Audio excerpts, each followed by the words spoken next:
Bonjour. Alors voilà, d'abord excusez-moi pour le bruit. D'un côté, il y a des camions qui installent le sable. De l'autre côté, ils installent les parasols. Donc ça fait un peu de bruit. J'espère néanmoins que le son sera bon. Alors, 10 jours après mon PSA, qui était pas mal du tout, 2,44, 10 jours après, que les médecins m'ont dit attention avec tout ce que vous faites, c'est dangereux, vous risquez des effets secondaires importants, testez-vous plus souvent.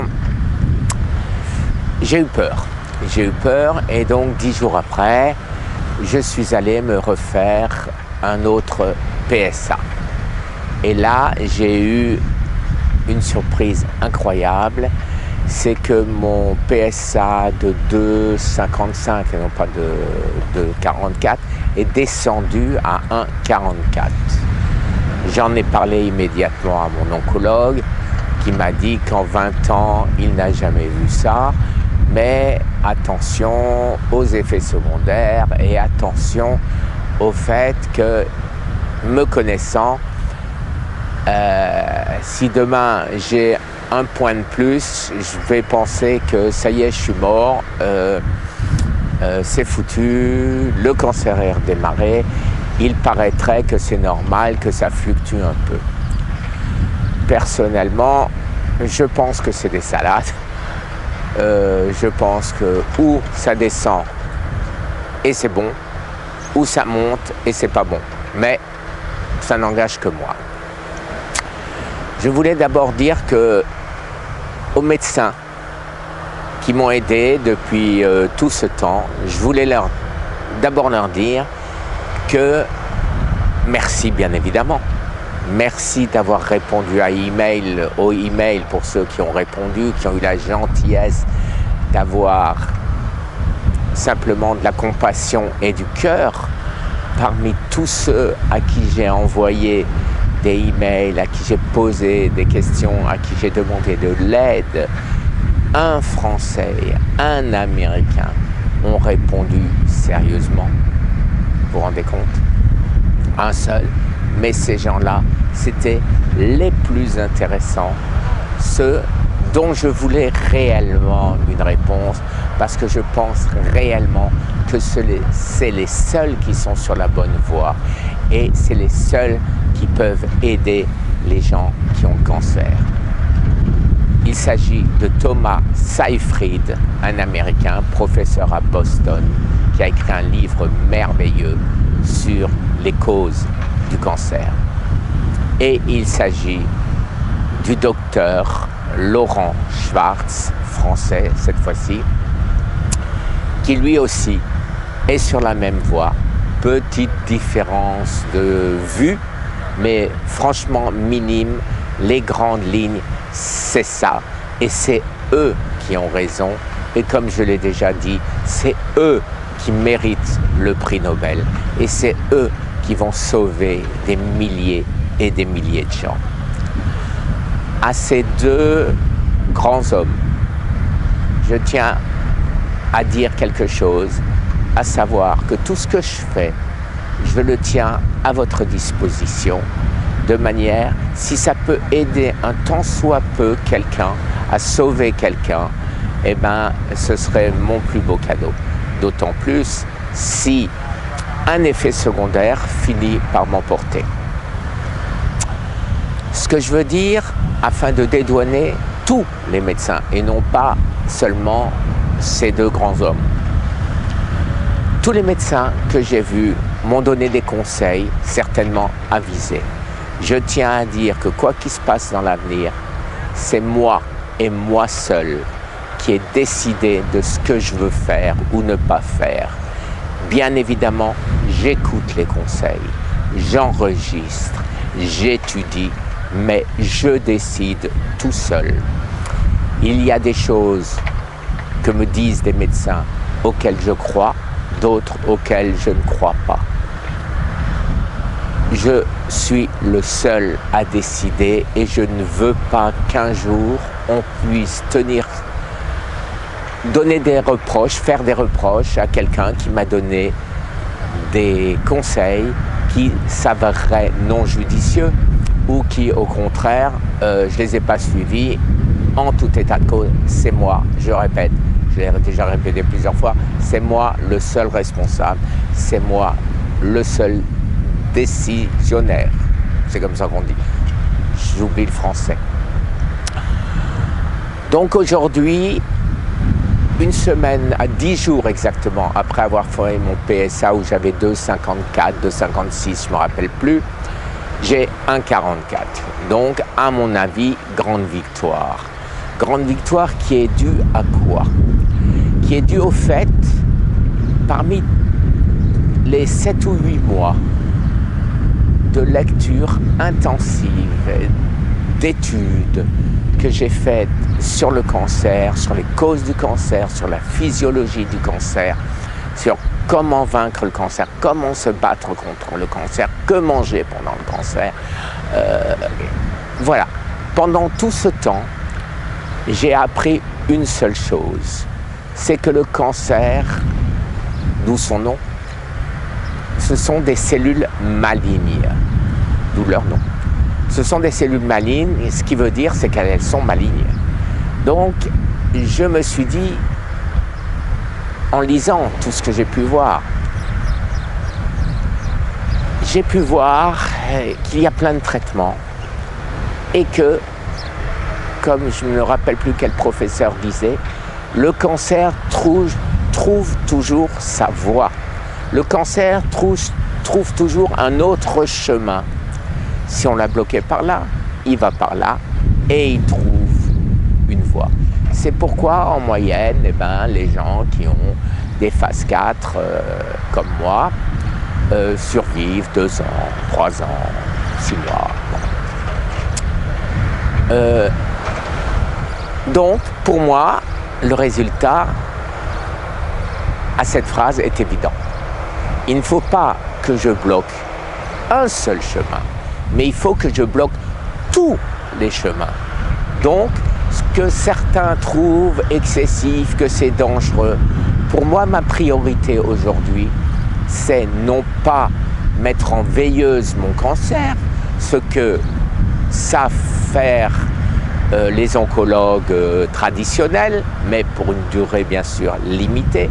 Ce que je veux faire, c'est tuer mon cancer, ce qui est impossible d'après tous ces médecins. J'y crois pas, là aussi. Je pense qu'on peut tuer le cancer. Je fais actuellement plein, il n'y a pas d'autre mot, de traitements différents qui sont faits par certains individuellement. Je les fais tous. Et chaque fois que j'en trouve un, je le rajoute. Là, j'ai trouvé, je suis en Espagne actuellement, et par chance, sur Amazon, la vitamine B17 qui contient du cyanure est en vente sur Amazon. Je vais donc m'acheter la vitamine B17 que la FDA interdit aux États-Unis et je vais faire attention bien sûr à ne pas en prendre une dose mortelle, mais je vais en prendre de manière à encore affaiblir ou arriver à tuer mon cancer. Mon but aujourd'hui, ce n'est pas de me préoccuper de mes effets secondaires à venir. Bien sûr, je veux, dans la mesure du possible, limiter au possible mes effets secondaires. Mais ce que je veux surtout, mon but principal, c'est tuer le cancer. Quand le cancer sera mort, il sera temps de m'occuper des éventuels effets secondaires et de me soigner pour ces effets secondaires. Mais ce qui est certain, c'est que si je ne tue pas mon cancer, le cancer me tuera. Donc, c'est ma préoccupation principale et je compte bien y arriver. C'est pas facile, beaucoup de souffrance. Que dire, je ne vis plus qu'avec le mot cancer je pense cancer, je dors cancer. Je n'ai plus de vie de famille, j'ai plus de vie du tout. Excusez-moi.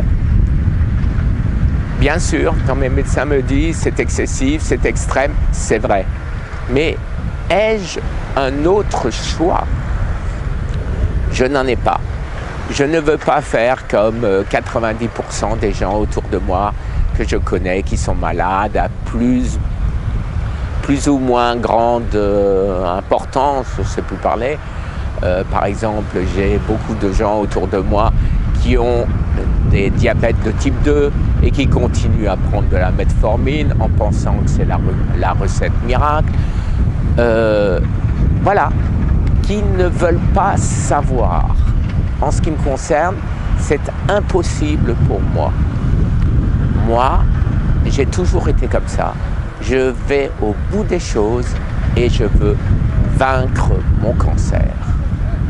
Et c'est possible, j'en suis certain. C'est pour ça que je fais ces vidéos. C'est pour ça que je mets à la disposition de Laurent Schwartz et de Thomas Seyfried la totalité de ce que je fais, de manière à ce qu'ils puissent faire le tri, de manière à ce qu'ils puissent déterminer de quoi je vais probablement mourir, puisque c'est incurable. Mais au moins que ça serve à quelque chose.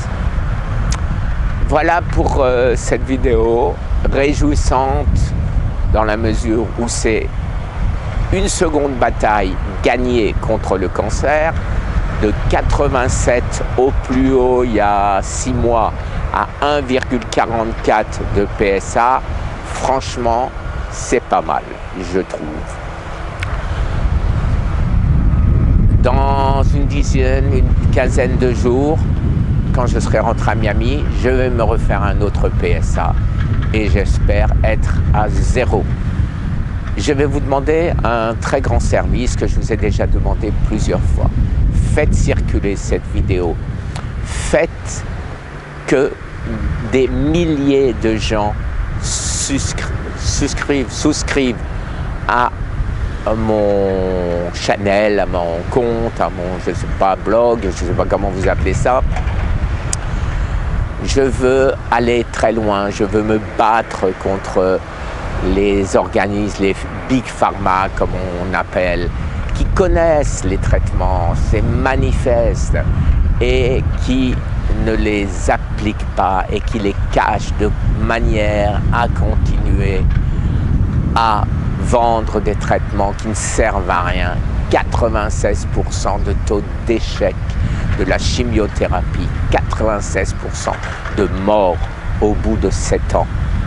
Et après, on continue à donner des milliards à ces gens-là pour ne rien faire, alors que des gens comme Thomas Seyfried aux États-Unis ou, je le répète, Laurent Schwartz en France ont à pleurer, alors que ce sont eux les héros, ce que j'ai toujours dit, et ce sont eux qui vont sauver des millions de gens à travers le monde du cancer. Merci encore à vous et merci de souscrire et merci de diffuser cette vidéo. Petite phrase encore, la dernière, avant une autre vidéo bien sûr. Je vais mettre en dessous les liens pour que vous puissiez découvrir, apprécier et bien enregistrer les découvertes de ces deux grands hommes. Voilà, il y a un livre fantastique que je viens de lire qui s'appelle « La fin des maladies ». Et comme vous le constaterez, cancer, Parkinson, Alzheimer, diabète, tout ça, c'est le même combat, c'est la même maladie. Bravo, monsieur Laurent Schwartz. Merci à vous, au revoir encore.